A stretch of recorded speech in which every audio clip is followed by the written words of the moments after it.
We have a section, book sale. If you're interested, it's cash only. The books are going to be available today and tomorrow. If you're interested.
I don't know.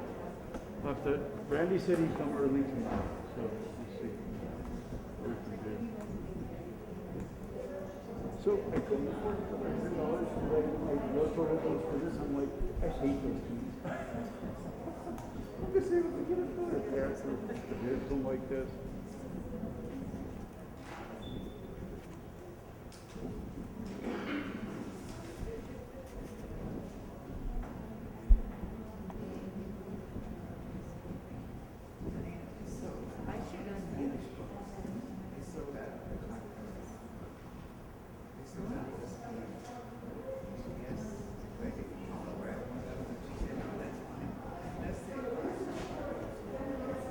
Hello again. Hello, hello.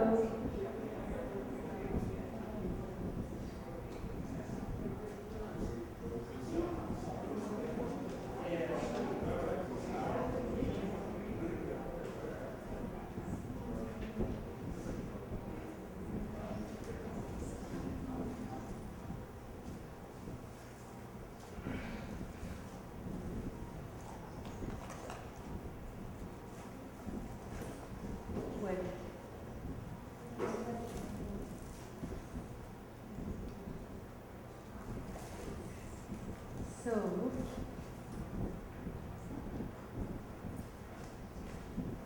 it's my pleasure and my privilege to introduce you Ruth Bejas. There is a nice, no, yeah, better? There is a nice story because I knew about Ruth Bejas a long time ago. And I knew about the documentary, I knew about her books, I knew about her incredible prize that she received as the first Latin American to receive that incredible recognition, the MacArthur grant. But we didn't know each other. But once in Mexico City, there was a kind of a meeting that a very beloved lady, his name is Rachel Bortnick, that participates in the evening of Shabbat in the Nahalat Shalom in this organization. She took people to travel in different Jewish communities, and that year they participate in Mexico, and she invited me to speak with the people that was traveling with her. And well, I spoke about my books and the Ladino and everything, and suddenly Rachel introduced me to the participants, and there were a couple that came to me and said, well, you are a writer, and we have a daughter, and she is a writer as well. Well, I said, some people that write one little poem and they say she's a writer. And say, okay, very nice. What's her name? Ruth Bejar. I said, really? Wow. So I knew her parents before I knew Ruth. And it was so nice that with the invitation to participate in the Zoom of Shabbats, I found her poetry, because I knew her work, but not her poetry. I even didn't know that she was a poet as well. So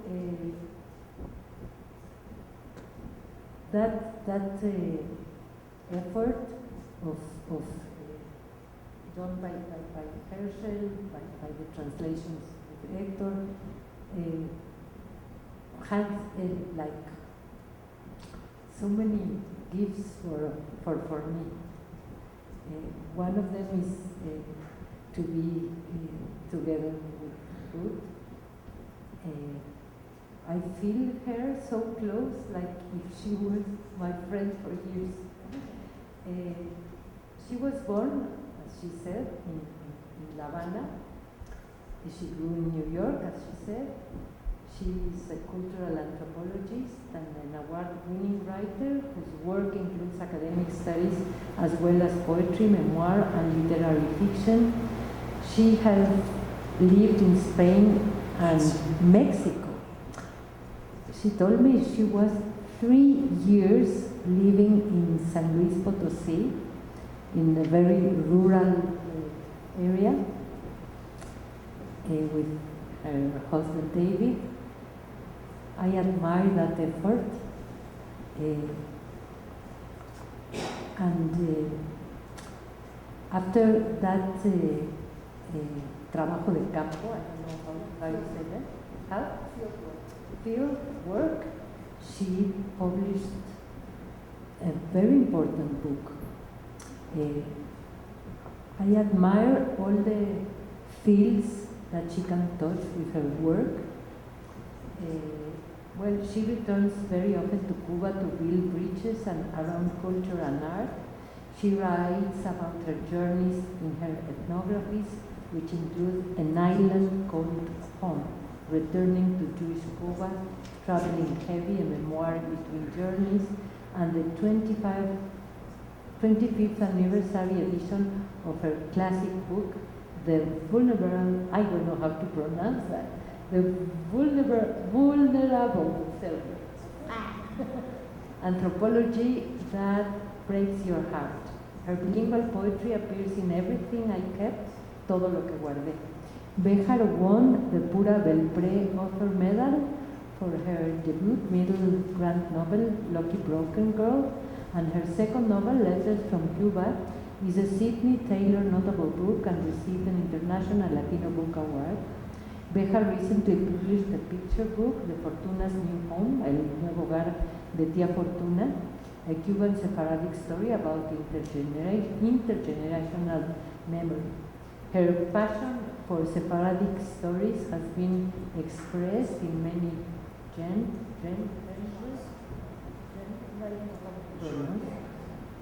including the commentary Adiós Querida about the Sephardic Jews of Cuba, which has been shown in film festivals around the world. She has received, as I said, a MacArthur Genius Grant and a Guggenheim Fellowship, and was named a Great Immigrant by the Carnegie Corporation. She's a member of the American Academy of Arts and Science and is the James W. Fernandez Distinguished University Professor of Anthropology at the University of Michigan, Ann Arbor. And also, she has a beautiful voice. You will listen to that. Thank you so much. Gracias, Miriam. That was so beautiful.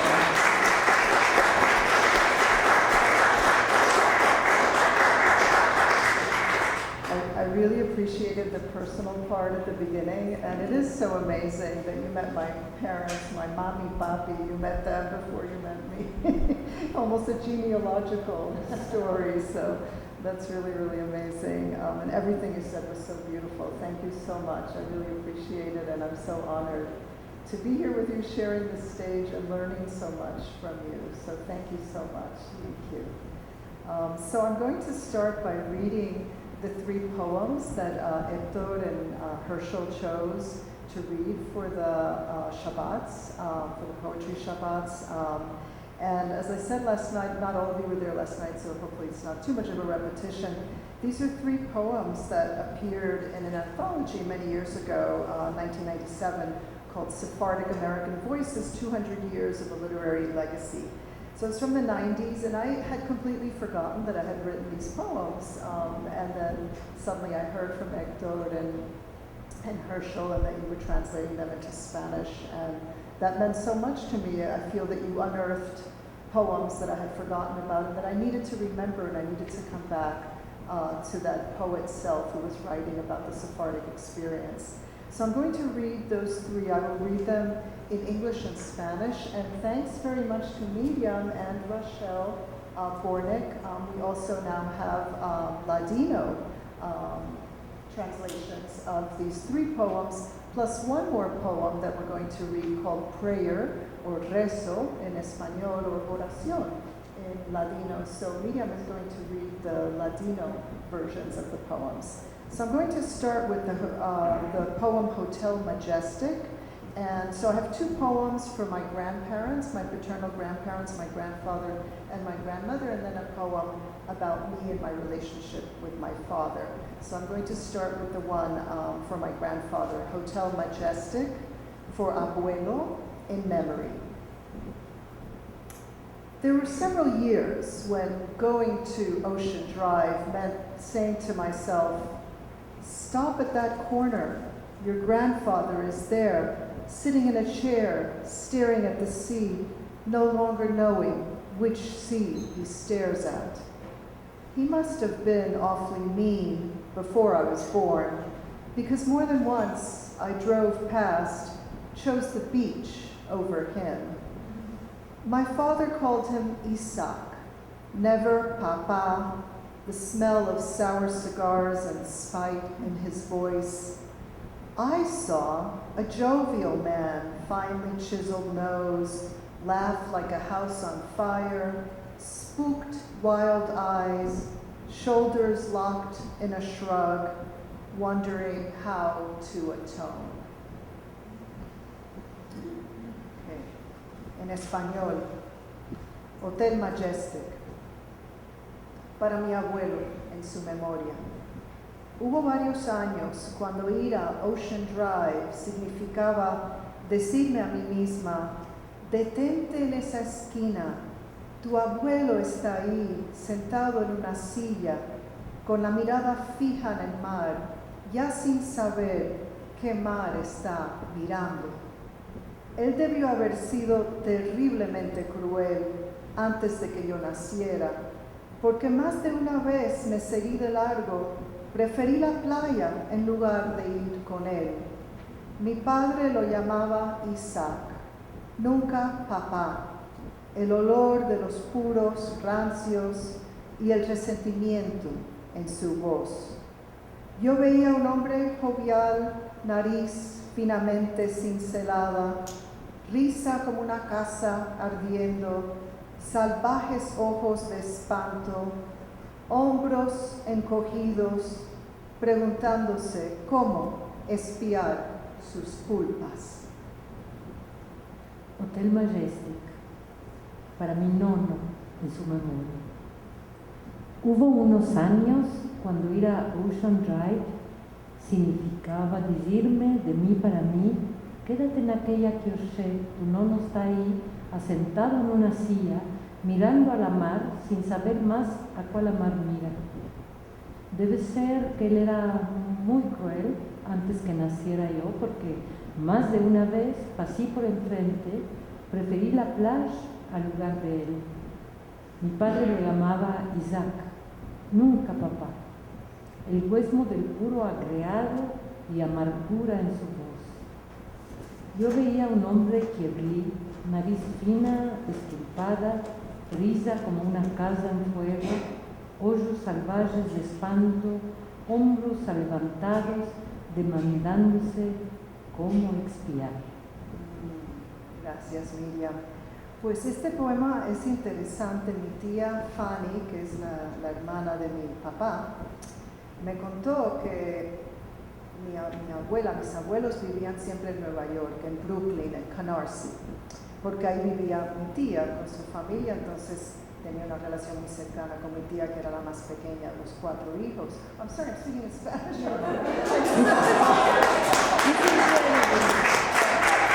That's to be a bilingual. I totally forgot what language I was speaking. So, Hotel Majestics. I wanted to give you the backstory. So my Aunt Fanny, who is my father's younger sister, they're one of 4 children. She was very close to my grandparents as the youngest of the 4. And so she lived in Brooklyn and Canarsie, and so did my grandparents. But my grandfather really loved Miami Beach, and he always wanted to one day move to Miami from New York, but my grandmother didn't want to, my abuela didn't want to. But she would say to him, "Cuando me muera, ya te vas a Miami." And sure enough, after she died, he went and moved to Miami. But they had vacationed in the Hotel Majestic, which at the time was a very run-down hotel on Ocean Drive. Eventually they fixed up, Ocean Drive and made it this big touristic area, but at the time it was, and so he spent the last years of his life living in a hotel, in this Hotel Majestic, and I would see him there when I would pass by in Miami. So, a little background. So the next poem, Lament, is from my abuela, from my grandmother, in memory. Leaving Silibria, you took your oud. Songs fell from your lips like air. They told you there was a man, one of ours, from the village, waiting to marry you in Cuba. There was a boat, the rest you forgot. Never looked back to the kitchen with the slanting floors, the door painted mint green. You became Rebecca to Isaac, bore him 4 children, son, daughter, learned to devour his rage as if you hungered for it. Looking out to sea from the balcony of Calle Oficios, you tried to remember your mother's hands and why you couldn't say you loved her when you waved goodbye. Then you grew fat, making baklava in Brooklyn. So fat, it was a shame, your face still so pretty. How the honey poured from the jar, slow and sweet, like the years, thick and cruel like the years. Then in your sleep you were yelling, Isaac, ice, ice. My heart is in flames, please, Isaac, ice, ice. That day you died, like a saint, they said, sitting up in your bed, dark hair spread on your pillow, soft mouth parted as if to speak. Oh, I toca el español. I thought I was done. Okay. Lamento. Para mi abuela, en su memoria. Al dejar Silibria, tomaste tu laúd. Las canciones cayeron de tus labios como aire. Te dijeron que había un hombre, uno de los nuestros, del pueblo, esperando para casarse contigo en Cuba. Hubo un barco, lo demás lo olvidaste. Nunca miraste hacia atrás, hacia la cocina, con los pisos inclinados, la puerta pintada color verde menta.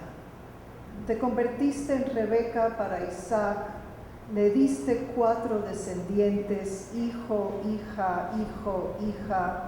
Aprendiste a devorar su rabia como si estuvieras hambrienta de ella. Mirando hacia el mar desde el balcón de la calle Oficios, trataste de recordar las manos de tu madre. ¿Y por qué no pudiste decirle que la amabas cuando te despediste de ella? Después engordaste haciendo baklava en Brooklyn. Tan gorda era una lástima, tu cara todavía tan bella. La manera en que la miel brotaba del frasco, lenta y dulce como los años, espesa y cruel como los años. Entonces en tu sueño estabas gritando, Isaac, hielo, hielo, mi corazón está en llamas. Por favor, Isaac, hielo, hielo. Aquel día moriste como una santa, dijeron, sentada en tu cama, el pelo negro esparcido en tu almohada, la boca suave, abierta como si fueras a hablar.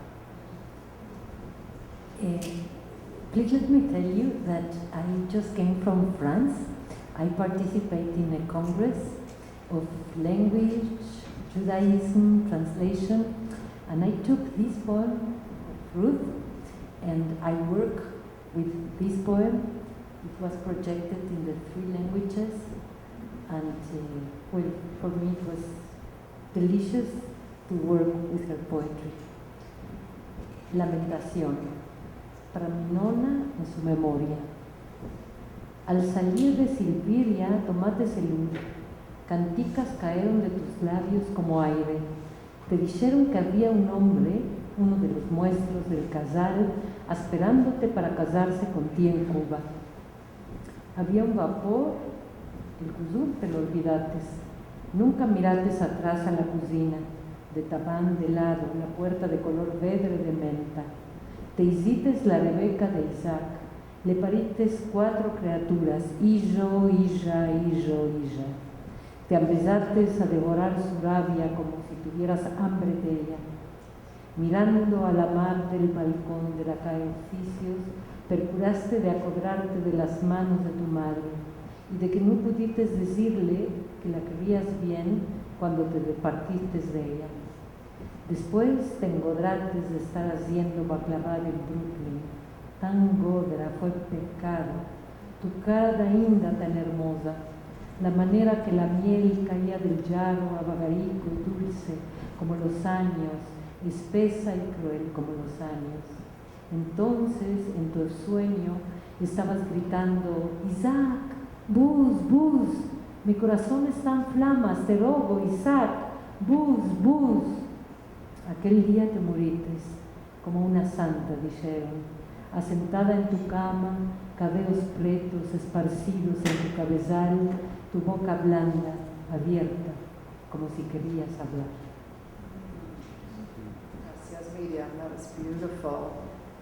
Yeah, I had a little dizzy spell for a moment here, thinking of this poem and my grandmother. So Abuela actually died while we were in Spain when I was doing that first field work in northern Spain, this small village in León. And at the time, this was the late 70s, early 80s, there was only one telephone in the area. There was no telephone in the village where we were living. And so I didn't know that my abuela had died because my parents sent a message to the next village, but they didn't deliver the message to me right away. So days later I found out she had died. It was too late to go from Spain all the way to New York. And I did something crazy, which was I didn't know what to do. I sent flowers. And of course, Jewish people don't have the tradition of sending flowers. So the flowers arrived and nobody wanted to touch them. But one of my uncles, one of my father's older brother, Enrique, said, vamos a ponerlo en agua. And he put it in a vase. He put the flowers that I sent in a vase. But it was terrible not being there and hearing the story of how she had died so suddenly. So it was very, very powerful. And my grandmother's story is very mysterious because she was sent to Cuba on what we think was an arranged marriage. But then she got there and the man she was supposed to marry had married someone else. But she brought her oud. That was the story, that she brought her oud and that she sang Sephardic songs. And so she stayed with an uncle. And one day she was playing, at the doorway, she was just playing, and a man passed by and fell in love with her. That was the man who became my grandfather.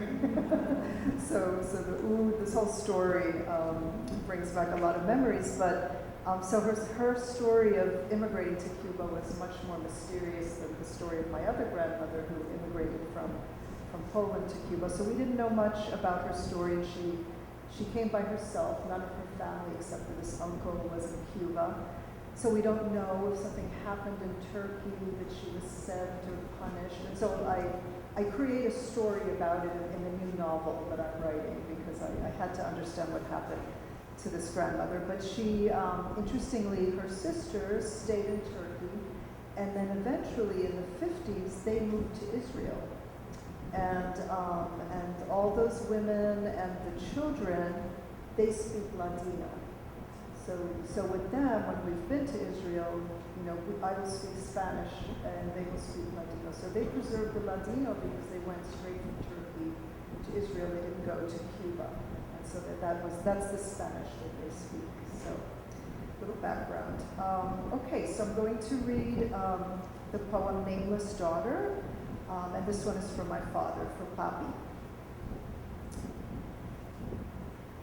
When I became a woman, I felt strange, hugging and kissing my father. As punishment, he stopped calling me by my name. For years now, he's addressed me in the third person, as someone else's child. I'm ella, she. Tu hija, your daughter. La niña, the girl. Or lately, la profesora. In retaliation, I stopped calling him papi. He became father, padre, pa. He became the two letters of my baby talk, a notch above silence. But my father doesn't know I know he cries, that we both cry in the night, listening to Sephardic love songs. I, that Spanish of courtyards ripe with pomegranates. I, that Spanish of those told to go and never turn back. Why should this poem ask for tender mercy? It's in his blood to not forgive. To not forgive the daughter who left and couldn't say goodbye. I, that Spanish cursed with pride that sticks to the tongue. I, that Spanish of the father and the daughter listening to Sephardic love songs and crying in the night.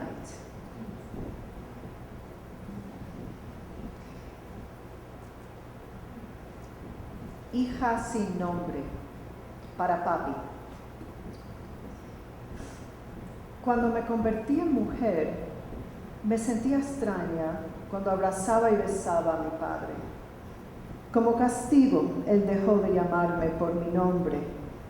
Por años se ha dirigido a mí en tercera persona, como a la hija de alguien más.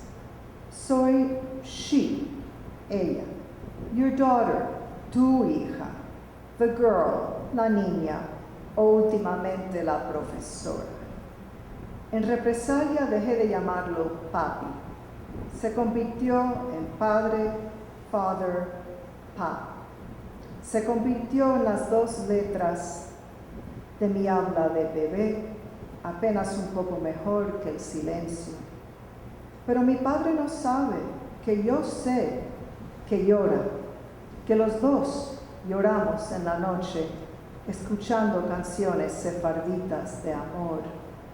Ay, ese español de los patios interiores rebosantes de granadas. Ay, ese español de aquellos a los que les dijeron que se fueran y que nunca volvieran. ¿Por qué este poema debería pedir una misericordia amable? ¿Está en su sangre no perdonar No perdonar a la hija que se fue y no pudo decir adiós. Ay, ese español maldito con un orgullo que se pega a la lengua. Ay, ese español del padre y de la hija escuchando canciones sefarditas de amor y llorando en la noche. Bella, bella, bella traducción de Héctor E. Herschel. Hija sin nombre. Cuando me hice mujer, no quise más abrazar y besar a mi padre. Para castigarme, él dejó de llamarme de nombre. Hay muchos años que me llama en la tercera persona como la hija de otro. So, she, ella, your daughter, tu hija, the girl, la hijica, o de poco aquí, la profesora. Por atribución yo decidí llamarlo papi. Él se hizo padre, father, pa. Él se hizo las dos letras de mi habla de bebé, apenas mejor que calladez. Mas mi padre no sabe que yo sé que él llora. Que los dos lloramos a la noche sintiendo canticas separadías de amor. Ah, aquel español de curtillos llenos de agranadas. Ah, aquel español de los que dijeron que se vayan y nunca vengan atrás. ¿Para cuál esta poesía que demande la buena piedad? Está en su sangre no perdonar. No perdonar a la hija que se fue y no pudo decir adiós. Ah, aquel español maldito, con orgullo que se apega a la aluenga. Ah, aquel español del padre y la hija sintiendo canticas separadías de amor, llorando en la noche.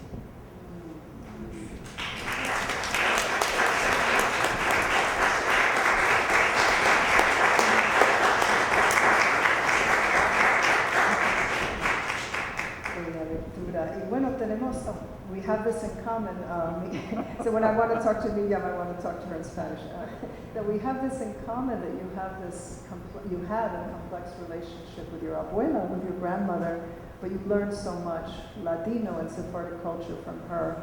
And it's similar with me and my father. It's such a complex relationship. He's still alive, but we have this very complex relationship to this day. But I realize that so much of what I know and so much of the legacy comes from him directly. So it's an interesting connection between our work. So I want to share, I don't know how much time I have, if I have time for one or two more poems. And, I don't know, tell me. Yeah, we're going to read that now. So we're going to read a poem called Prayer, Rezo Oración.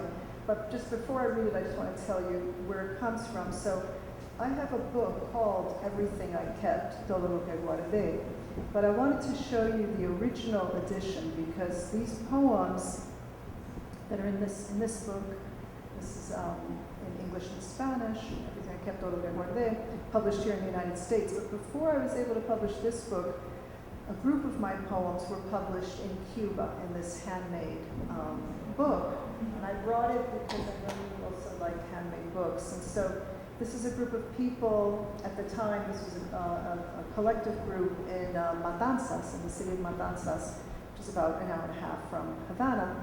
And my mother's family lived in this small town in Matanzas, and then some of the family lived in the city of Matanzas. So I've always felt a connection to Matanzas, and of course La Habana, where I was born. And so anyway, to make a long story very, very short, I had the good fortune to meet a wonderful poet and book artist named Rolando Esteves, and we collaborated on a number of books, poetry and stories, and one of them was this book, Todo lo que guardé, and so as you see, it has this suitcase, right, on the cover, and in Cuba, where there's a scarcity of everything, he needed to get Velcro to be able to make the suitcase open and close, and so he let me know, and through a friend that was going, I was able to get the Velcro to him. And so the suitcase opens here in the front of the book, and so inside there's a picture. I don't know if you can see it from where you are, but there's a picture here of a poet named Dulce Maria Loinaz. She's a Cuban poet that I had the good fortune to meet in the 90s before she passed away. extraordinary poet, and so she was a huge influence on me. She wrote a book called Poemas Sin Nombre, Poems Without a Name, and they're prose poems, and that's what these are. And so her picture's here, my picture's here, and the Jewish star, rocks and seashells, and then, I don't know if you can see, this is sand, arena, right? This is sand here inside the suitcase. Why the sand? Because I told Rolando Esteves that my parents had honeymooned in Varadero Beach. Varadero Beach is a famous, it seems like you two know it, a famous beach in Matanzas province. And it was a big resort area, and still is. And so he went and gathered sand from Varadero Beach and put it inside the book. And so they made 200 copies of this book that now impossible to get. This is from a number of years ago. So the suitcase becomes very important as a symbol of the immigrant, as a symbol of all the things one keeps that one should really let go of and not be carrying around, things that you can't keep forever anyway, all those things. And then back here, there's another suitcase with stamps from Cuba and Michigan, etc. So I wanted to show you that because this is where the poems first appeared in this very simple brown butcher paper, because when they started making books in 1985, at the time they couldn't get paper to make the books, to make these artisanal books, so they would go to the butcher shops and ask for paper, and the butchers would give them the brown paper, and that was how they started making the books, and so they maintained that tradition. So the poems in this book I did revise some of them a little bit, but they're in this book and available, because the Cuban book doesn't really circulate. And so I want to just read maybe one or two poems from here. I'm not looking at the clock, so I don't want to keep you past the time. So somebody will have to tell me, but I want to read this poem that we also have in Ladino called Prayer, or Rezo. Too often, I am on my way home, driving down familiar streets, only a few blocks to go, and out of nowhere, a merciless hand comes and wrings my heart dry. I tremble. Fog clouds my eyes. I'm no longer sure if I am awake or dreaming. If I die, who will find me? All I can do is pray. Don't take me yet. Let me return home. I am almost there. Please? I don't know why this happens. What I know is that so far, my prayers have been answered. Hardly breathing, I reach my house, and when I open the door, I hear many keys clanging. The keys my ancestors stubbornly took with them to their exile. Rezo. Sometimes I see better without my voice. Rezo. Esto me pasa con frecuencia, con demasiada frecuencia. Voy camino a casa manejando por calles conocidas. Faltan solamente unas pocas cuadras y de no sé dónde viene una mano despiadada y exprime mi corazón hasta dejarlo seco. Tiemblo, una neblina tapa mis ojos.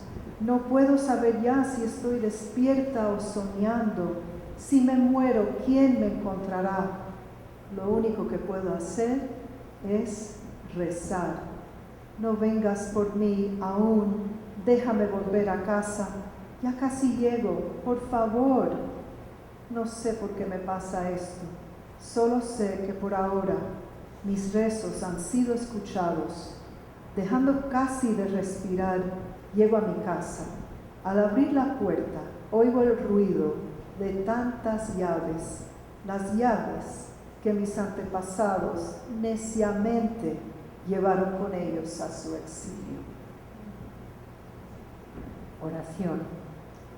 Esto me acontece a corrupto, muy a corrupto. Me estoy yendo a casa, yéndome por calles conocidas.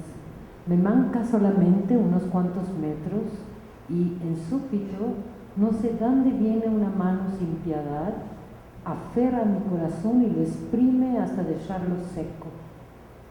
Tremblo. Una niebla tapa mis ojos. No puedo saber si estoy despierta o soñando.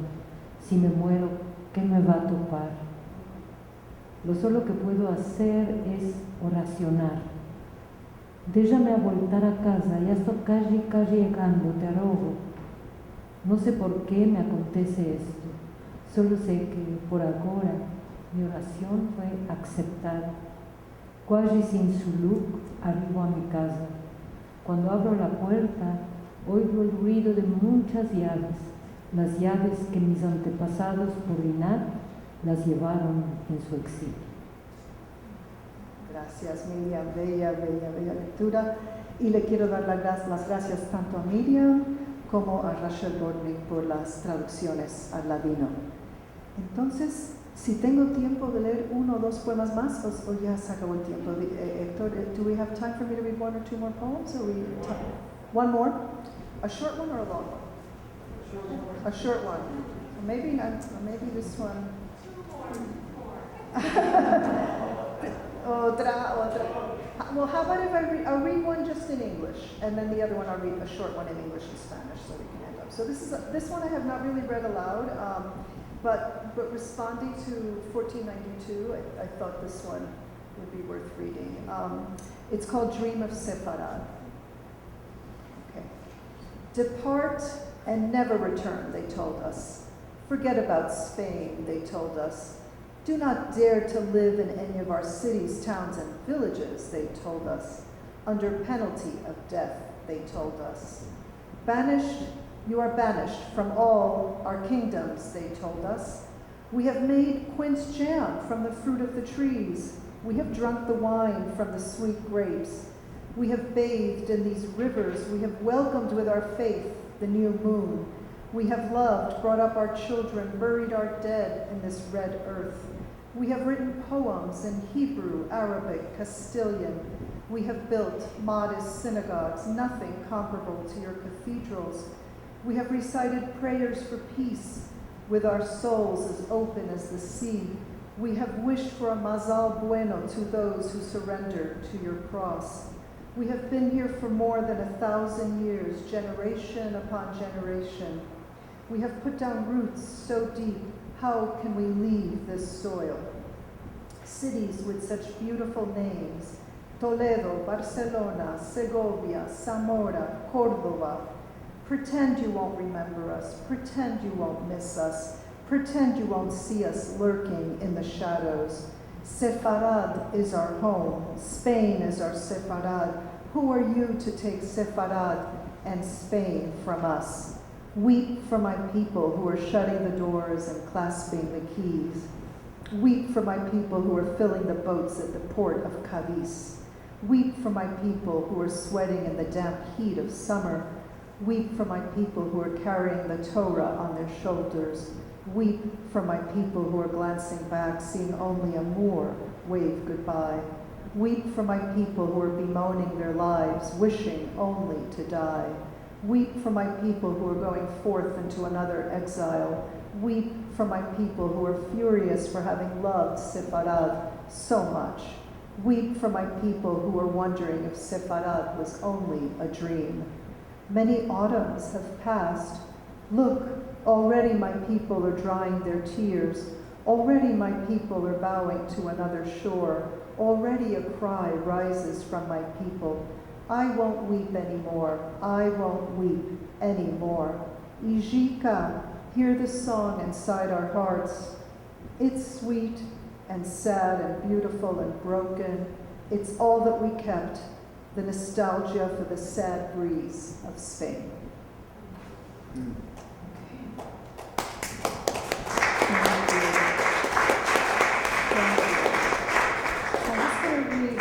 One poem to end from everything I kept, and it's called Freedom, Libertad. So I want to share this one, and Miriam and I were talking last night about how we think it's a Sephardic or maybe more generally Jewish characteristic, but that we share a lot of catastrophic fears, and we have a kind of catastrophic imagination. And so we were wondering if that has something to do with the expulsion, the trauma of departures and displacement and leaving home. And for a long time, I had a fear of going to the ocean by myself. Even though I love the ocean, I was born in Cuba and I love the sea, but there was a time when I would go to Miami and I found it very scary to go to the beach by myself. I was afraid of the ocean, though I love it. And, but finally, one day I was able to go alone, and that's what this poem is about. It's called Freedom. At last I went to the ocean today, all alone. Why did I wait so long? Such beauty could have been mine days and days ago. But at least I went. I sat in the sand and opened my palms. I waited. I forgot I had been afraid. Soon I stopped waiting and felt freedom, vast, huge, unknowable, ravishing, divine. And en español, libertad. Al fin fui al mar hoy, yo sola. ¿Por qué esperé tanto tiempo? Tanta belleza podría haber sido mía hace días y días. Pero al menos fui, me senté en la arena y abrí las palmas. Esperé. Me olvidé que había sentido miedo. Después dejé de esperar y sentí la libertad. Vasta, inmensa, incognoscible, embelezadora, divina. Thank you.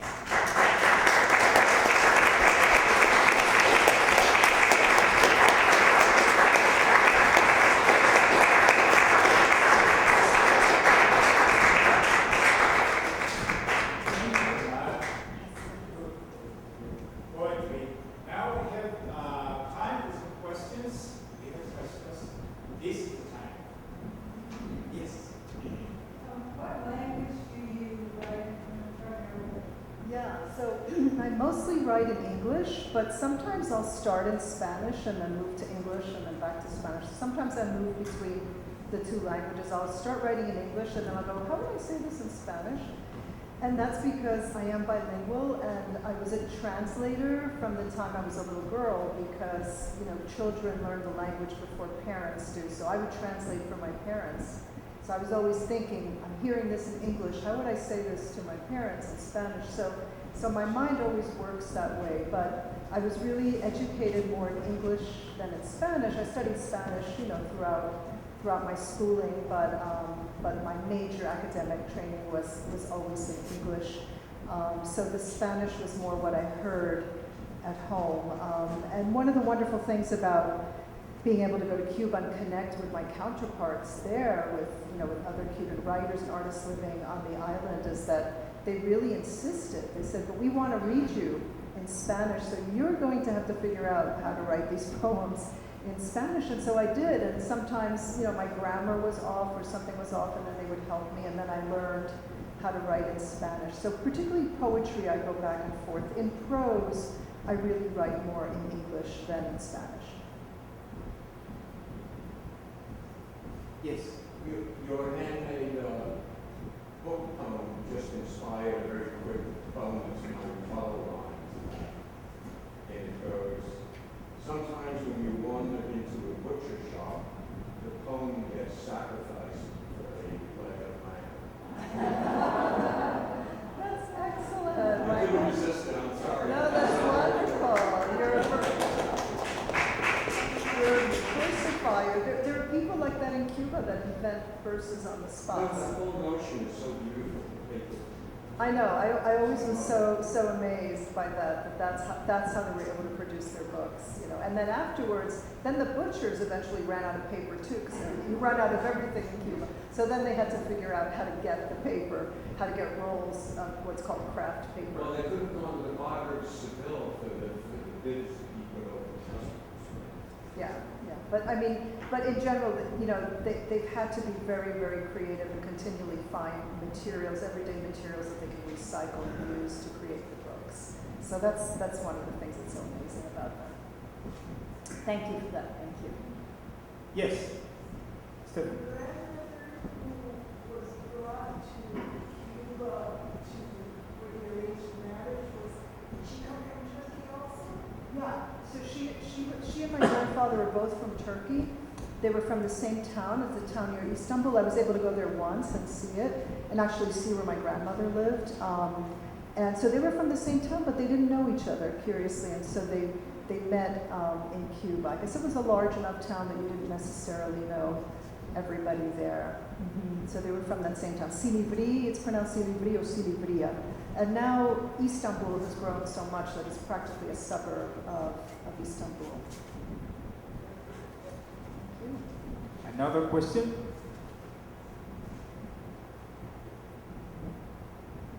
Okay, thank you very much.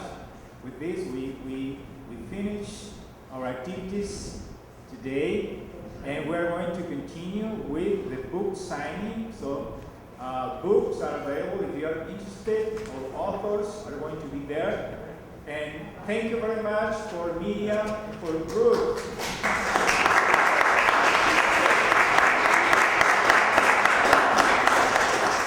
See you tomorrow. We're going to continue tomorrow with presentations about Cuba, about Bulgaria, and more.